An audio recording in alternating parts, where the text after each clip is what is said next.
It was the kind of rain that soaked through skin and into soul, slow, steady, and bitter cold.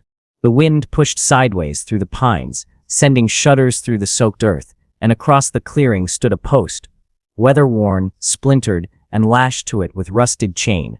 A girl too thin for her bones slumped forward like she hadn't the strength to lift her head anymore. He saw her from the tree line first, just a silhouette, a body, a warning. The mountain man's breath misted in the air. His name was Eli Cutter, and he'd seen enough cruelty in his time to recognize it before the details even came into focus. He didn't move yet, just stood there soaked to the shoulders, watching. The girl wasn't dead. Her chest lifted once, barely. Eli stepped out from behind the trees. His boots sank into wet soil with every step, and the girl didn't flinch. Her dress was soaked straight through. No sleeves, torn down the back, and one foot was bare. The other was swollen beneath a snapped bootlace. Around her wrist, the chain held her like a dog on a fence. No food, no coat, not even a damn blanket. Her lips moved, but no sound came. Eli took off his hat, weather-beaten leather, misshapen and cracked from years in snow and wind. He reached forward and, as gently as a man can who doesn't want to startle a wounded animal, placed it on her head. The girl didn't lift her eyes, but she whispered something. "Willa," she said. "Faye." Then her knees gave, and she slumped against the post like the bones inside her gave up. Let's go back. 10 miles west of that post, along a break in the Bitterroot Mountains, Eli Cutter had lived alone for 12 winters. He wasn't always a mountain man. There were traces of army brass, still folded inside the footlocker he kept under his cot. A saber, a badge, the bloodied corner of a Confederate flag he'd torn from someone's corpse and later regretted keeping. He lived above the world now, with the timber wolves and wild turkeys, in a cabin made from his own 2 hands. He traded hides in town when he had to, otherwise folks didn't see him much. Just a beard and broad shoulders, a knife the length of a man's forearm strapped to his back. He didn't ask questions, didn't give explanations, but the wind had carried something strange through the trees that morning. Sobs, not screams. Just this quiet, exhausted weeping, like something human had broken clean through. He followed the sound, past the stream, around a ridge, through a stand of old cedar, until he saw the clearing, and her, back in the present, rain pooled at the girl's bare feet. Eli knelt beside her, fingers brushing her neck, pulse, weak, but there. The iron chain had been wrapped around the post half a dozen times, padlocked with an old rust-eaten clasp. He reached for the back of his belt where a crowbar rode in the sheath, worked it under the chain, and the metal shrieked. The girl flinched hard, the sound tearing her awake, and her eye. He froze, pale blue, bruised and bloodshot, locked on him like a starving thing, not sure if it was about to be fed or finished off. "It's all right," he said low. "I ain't here to hurt you." The chain gave with a snap. She fell forward into his arms, light as bones, soaked to the marrow, shivering so bad her teeth clicked. She tried to speak again. Her lips moved like they remembered how, but no sound came out. "Willa," he whispered back, remembering. "Faye." He swept her into his arms, hat still on her head. Didn't look back. The cabin creaked as the storm worsened.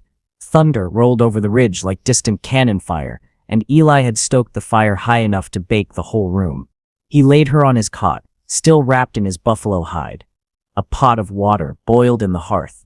Her wrists were raw from the chains. He cleaned them carefully, worked quietly, hands steady like a man dressing a wound on a dying animal. She hadn't spoken since, just watched him, wide-eyed and wet-haired, mouth too cracked for words. "I'll get you dry clothes in a minute," he said, voice low like he was talking to a spooked mare. "Ain't mine, but they'll do." She nodded, slow, like the movement itself hurt. He poured a ladle of warm broth and held it near her lips. She hesitated, then sipped, just once, before her whole face twisted up. Not from pain, from gratitude. Eli sat back on the stool, brow furrowed. "You're too far out for someone to stumble on you accidental," he said after a minute. "Who left you like that?" She looked away. He let the silence settle, let the storm speak for a while. Later, when she slept, curled like a bird in the corner of the cot, he sat by the fire and stared into the flames. He hadn't touched that saber in years, but he opened the footlocker and set it beside the door, just in case someone came looking for what they'd left behind. By morning, the girl still hadn't said another word. But she'd held his wrist once when he brought her a new bowl of broth. Not hard, not fearful. Just held it, like the first soft step of something trusting something else again. The wind shifted late that afternoon, carried with it a new scent, not the pine and damp of the mountains, but horses, smoke, a trace of iron and sweat. Eli Cutter knew that smell. He stepped out from the cabin, closing the door behind him soft so it wouldn't wake her. The trees stood silent, but the forest wasn't. Someone had ridden close, then turned back. Not a hunter, not a traveler, a scout. He moved to the ridge behind the cabin, eyes sweeping the distant tree line. Nothing. Not yet. Inside, Willa Fay was awake. She sat up slowly, arms wrapped tight around her own middle like she wasn't sure her ribs were still in place. Eli crouched beside the stove, ladling stew into a tin bowl. He didn't press her, not yet, but something in her had changed. "Make him speak," she said quietly. Her voice was rasped and worn, like it hadn't been used in days, maybe longer. He looked over, said nothing, just handed her the bowl. She sipped once, then said, "You shouldn't have unchained me." Eli raised an eyebrow. Didn't seem like the right place to leave someone. "I wasn't meant to be found," she whispered. "They said so." Eli sat across from her. The silence between them stretched long, filled only by the pop of the fire. "Who?" he finally asked. She didn't answer at first, just stared down at the tin bowl. Then, "Men from Birch Hollow. 5 of them. They took me from a wagon train near Sheridan Fork. Said it was toll for safe passage." Eli's jaw worked. He said nothing, but she could see it. The heat rise behind his eyes. "I fought," she added softly. They laughed. Then, said I was too much trouble. That I'd learn obedience. Her mouth trembled. "So they chained me up like that. For the storm." Eli rose from his seat, crossed the cabin. He didn't slam anything. He just reached up to the wall, took down a worn coat, a marshal's duster, one he hadn't worn since the war ended, and slipped it on like it still belonged to him. Willa flinched. "Where are you going?" "To town. They'll kill you." He looked over his shoulder. "They left you chained to die in the rain. I reckon they already wrote me off." She rose shakily from the bed, wrapping the blanket around herself like armor. "You don't understand. It's not just them. Birch Hollow's not lawless. It's worse. The sheriff owns half of them. The rest work under his boot." Eli paused. The name came back to him then. Birch Hollow. A mining town turned slaver's hole. He'd heard stories while trading pelts. Men going missing. Girls sold under the table. No marshal dared ride in since the last one got dragged behind a horse. "You don't owe me this," she said. "No," he agreed. "But I buried a daughter once. That stopped her cold. She'd be your age now," he added, "died of fever. And there wasn't a damn thing I could do to save her." Willa's voice softened to almost nothing. "What was her name?" "Clara," he said. "She had your eyes." Outside, the wind howled harder. A branch cracked and fell near the front of the cabin. Both of them looked toward the sound, then toward the narrow trail that snaked down the ridge. Eli's hand dropped to the rifle by the door. 3 riders emerged from the woods. They didn't charge, they didn't announce themselves. They just stopped at the edge of the clearing, not 20 yards off, and waited. "Company?" Willa whispered. Eli didn't answer. He stepped out onto the porch, rifle cradled but not raised. One of the riders kicked his horse forward, a tall man in a yellow slicker and bowler hat. Too clean, too polished for these woods. "You Cutter?" the man asked. Eli didn't blink. "Who's asking?" "Deputy Black. Birch Hollow." "You send men out this far for the weather?" The deputy smiled, but it didn't reach his eyes. "We're looking for stolen property. Girl, slim, 19, dark hair, answers to Faye." Eli didn't move. "She don't look like property to me. She ain't yours to decide on. I found her chained to a post in the rain." "Which means you're harboring a fugitive." Eli's eyes narrowed. "Fugitive from what?" "Birch Hollow law." Eli didn't answer. He turned and stepped back into the cabin, then shut the door behind him with a slow, deliberate hand. Inside, Willa was already standing.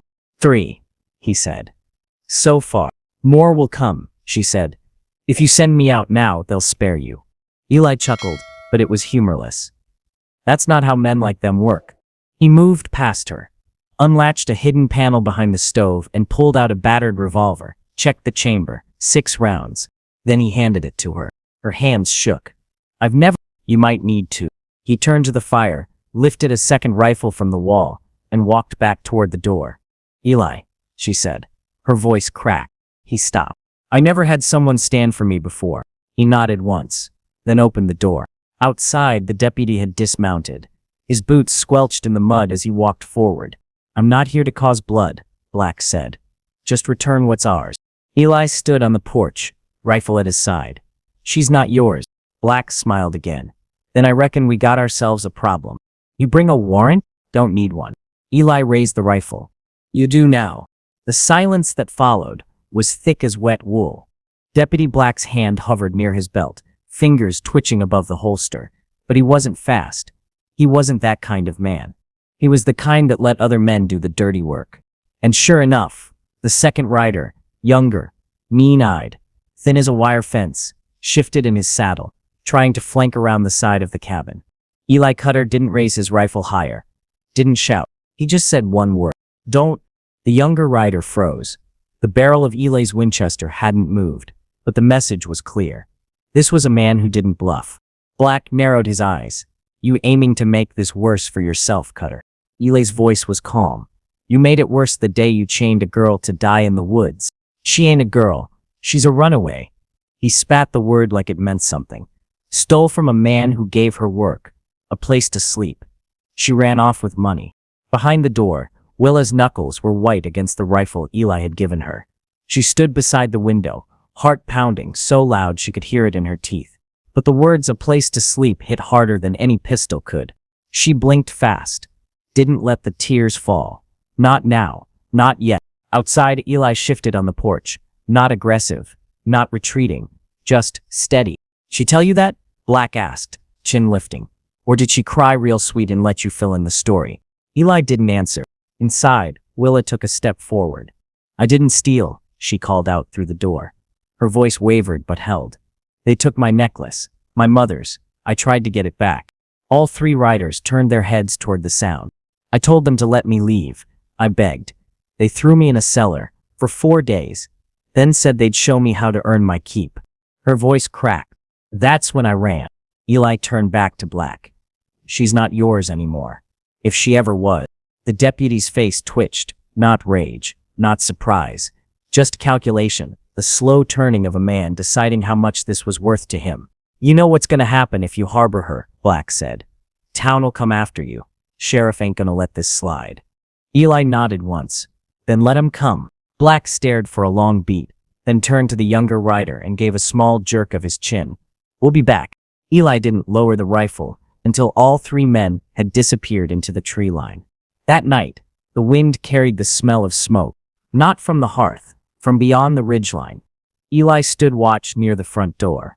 Willa sat by the fire, still wrapped in his buffalo hide, the revolver across her lap. I didn't think you'd stop them, she said. I didn't think I'd need to. She looked over. You mean you didn't think men like that still existed? I mean, he said slowly. I didn't think I still cared enough to try. Willa didn't speak for a while, just stared into the flames, rocking slightly. Then, there were others. Eli looked at her. Girls. Before me. I never saw them after they were taken inside. Her fingers clenched around the blanket. If I'd stayed, I wouldn't be sitting here. Eli walked across the room, pulled something from the footlocker. A folded photograph, yellowed with time. He handed it to her. A little girl, 8, maybe, gap in her teeth, hair pulled back into ribbons. Clara, he said. She looks happy, Willa whispered. She was. Before the fever. Willa held the photo delicately, as if it might turn to dust in her hands, then looked up. Is that why you helped me? Eli hesitated, then nodded once. That's part of it. And the other part? You were alone. I know what that feels like. Willa swallowed hard, then surprised them both by reaching out and placing her hand on his. The gesture was small, but it held weight, like a tether thrown across a deep, dark canyon. An hour before dawn, Eli spotted the glint of lanterns in the trees. 6 riders, maybe more behind them, coming slow. They weren't hiding. He turned to Willa. You still got that gun? She nodded. You remember what I told you? Don't pull it, unless I mean it. Good. He loaded his rifle, then gave her a look, Serious, not unkind. Last chance. You want to run, I won't stop you. She stood tall, still pale, still bruised, but something in her eyes had changed. I ran before, she said. I won't run again. Eli gave a slow nod, then moved to the porch and took his place. As the first horseman crested the rise, he could see the sheriff's star gleaming on a broad chest. A dozen men rode behind him. They were here for blood, and they were about to learn they'd brought fire to the doorstep of a man who'd already lost everything, except the will to stand for someone who'd never had a chance. The sheriff rode like a man who hadn't been told no in 20 years. Stocky, mean in the face, with a dark mustache curling like smoke at the edges of his mouth, he pulled up just beyond the clearing and let his eyes crawl across the scene. The cabin, the open door, the lone man on the porch with a rifle resting easy across his lap. Eli Cutter didn't rise to meet them, didn't call out or wave. He just watched, the kind of watch that made lesser men forget what they'd come to do. Sheriff Breck Calhoun wasn't lesser, but even he shifted in his saddle when he saw that the man standing guard didn't blink at the size of the company he'd brought. 12 of us, Calhoun said loudly, voice carrying in the cold. You're sitting there like you expect something different to happen. Eli didn't respond. Willa Fay stood inside the cabin, just to the right of the door, rifle in her hands, finger not on the trigger, but close. Her eyes didn't leave the sheriff. Calhoun leaned forward slightly. Girl stole from Birch Hollow, from her employer. I reckon you know that by now. I know she was chained to a post in the rain like an animal, Eli said. I know her lips split and her foot's been broken. I know she don't talk like someone who stole anything but her own freedom.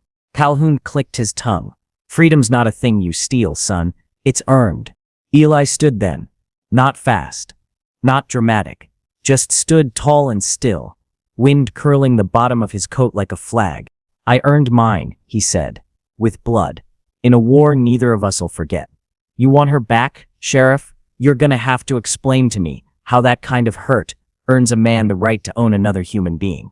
Breck Calhoun's jaw tightened. His eyes narrowed. Then he smiled. All right, he said, nodding slowly. We'll do this another way. He raised his hand, and from the trail line behind, 2 more riders emerged, dragging something between them. A body. No, a man. Bloody. Barely conscious. Thrown forward like a sack. Recognize him, the sheriff called. Eli didn't move. That there's Thomas Ward, trapper, lives out near the North Ridge. Took your side when word got out you were sheltering a thief. The sheriff leaned forward. Guess he should have kept quiet. Behind the sheriff, a few of the men laughed. Not loud. The kind of laugh that tastes like bile. Eli's voice was gravel. Let him go. Give us the girl. No. Breck Calhoun shrugged. Then watch what happens to the rest of your neighbors, one by one. Willa stepped out of the cabin. Blankets still wrapped around her shoulders. Rifle in her arm. She didn't look scared, just tired. I'll go, she said. Eli turned sharply. No. You said you lost a daughter, she said, voice trembling but clear. If someone had chained her up, wouldn't you have burned the world to find her? Wouldn't you have begged someone to take her place? Willa, I ain't worth another man's life. Yes, Eli said. You are. She blinked. Once. Then again, slower. Because you lived, she asked softly. He didn't answer. He didn't have to. Something broke in her face then.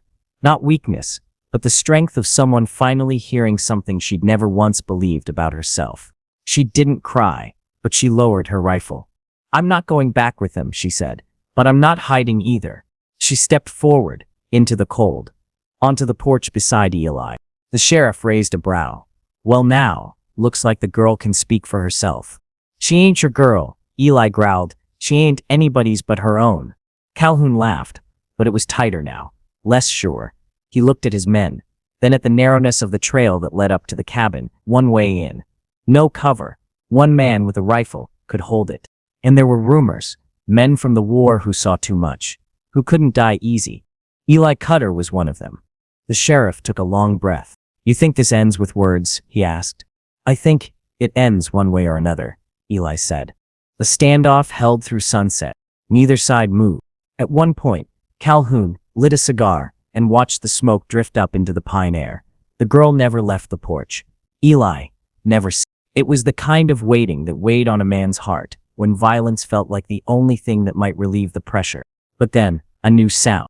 From behind the sheriff's camp, hoofbeats. Quick, urgent. A young rider galloped into the clearing, coat flapping like wings behind him. "Sheriff," he called, breathless.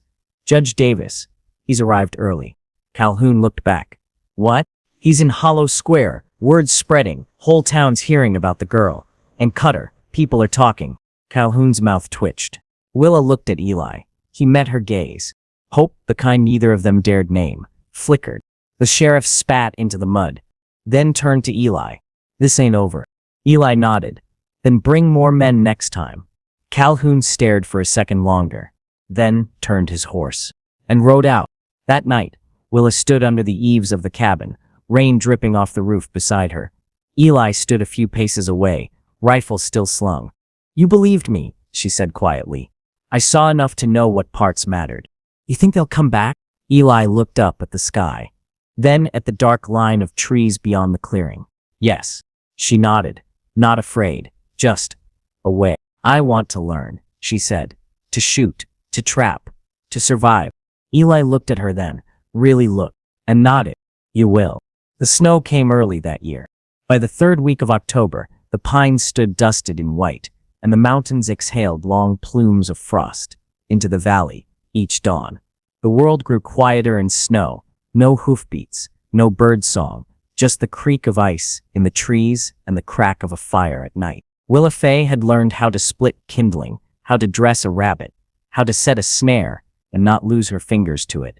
Her hands were still healing, but they moved with purpose now. Stronger. Sure. She wore Eli's old hat when she worked outside, the one he'd placed on her head the night he found her. It still hung low over her brow, but she never took it off in the wind. "You keep standing like that," Eli said one afternoon, watching her grip the rifle, "and you'll shoot your shoulder out clean." "I'll shoot yours first if you keep talking," she muttered. He smiled. First time in days. A month passed. No riders came. No smoke on the horizon. No word from Birch Hollow. But the quiet didn't bring peace. It brought memory. Eli caught her one night, standing barefoot in the snow just outside the cabin, her breath rising like ghosts from her lips. She didn't speak, didn't move, just stared into the dark trees. He didn't ask, just stepped beside her. "They had other girls," she said finally. "I keep wondering what happened to them." Eli didn't answer. "I want to go back." That made him turn. "To Birch Hollow. To the courthouse," she said. "To Judge Davis. If the town's talking, maybe they'll listen. Maybe I can testify. Tell what they did." Eli studied her. "You sure?" She nodded slowly. "I want them to know I wasn't nothing. I want them to look me in the face and remember what they did to a girl who lived." They rode out at first light. Snow still crusted on the trail, and the wind cut sharper now. Willa rode Eli's mare. He led on foot, letting her set the pace. She didn't speak much, but her chin was high, her eyes steady. As the ridgeline gave way to foothills, and the foothills to broken plains, the sky widened around them like a held breath. Smoke curled in the distance, the outline of Birch Hollow rising up like a bruise on the land. Willa stiffened in the saddle. "Still time to turn back," Eli said. She shook her head. They reached the edge of town by noon. Already the stares began. Children paused in their play. Shopkeepers leaned out of doors. Eyes flicked from Willa's face to Eli's rifle, to the long scar that ran from his ear down to the collarbone like a lightning bolt burned into his skin. They didn't speak to anyone, just tied their horses outside the courthouse and walked up the steps. Inside, the judge sat behind a heavy oak desk, his beard white and trimmed, spectacles perched low on his nose. A young clerk stood off to the side, startled by their arrival. "Can I help you?" the judge asked, not unkind. Willa stepped forward. "My name is Willa Fay," she said. "I was taken from a wagon trail near Sheridan Fork. I was held in Birch Hollow, hurt, chained. I want to testify." The judge blinked, removed his glasses. "You're the girl," he said softly. "You heard about it." "I've heard rumors," he said. "Deputy Black has gone quiet. Sheriff Calhoun hasn't been seen in town in a week." Eli stepped forward. "You want to know what happened? I've got it written down. Names, times, wound." The judge took the notebook Eli handed him, flipped through, paused. "Good Lord," he muttered. Willa stood straighter. "I want to speak for the others too," she said. "The girls who didn't get free." The judge nodded slowly. Will opened inquiry. The days that followed were a blur. Willa spoke under oath. Others came forward. Townsfolk who had stayed silent. An older woman who used to cook at the sheriff's home. A boy who had cleaned stables. One by one, pieces of truth began to form a whole. Sheriff Calhoun's men were rounded up. Some had already fled, but enough remained to face what was coming. One day, Eli came into the courthouse and found Willa speaking calmly to two girls, young, maybe 16, both shaking with the effort of standing. He stayed in the doorway, unseen, and watched as Willa knelt in front of them. "You're safe now," she said, "but you don't owe anyone anything, not even bravery." The girls nodded. Later that night, Eli handed her a wrapped parcel. "What's this?" she asked. "Something I've been saving." Inside was a tin photograph. Faded, but clear. Clara, Eli's daughter. But this time, next to her, another girl, same age. Brown hair and braids, holding hands.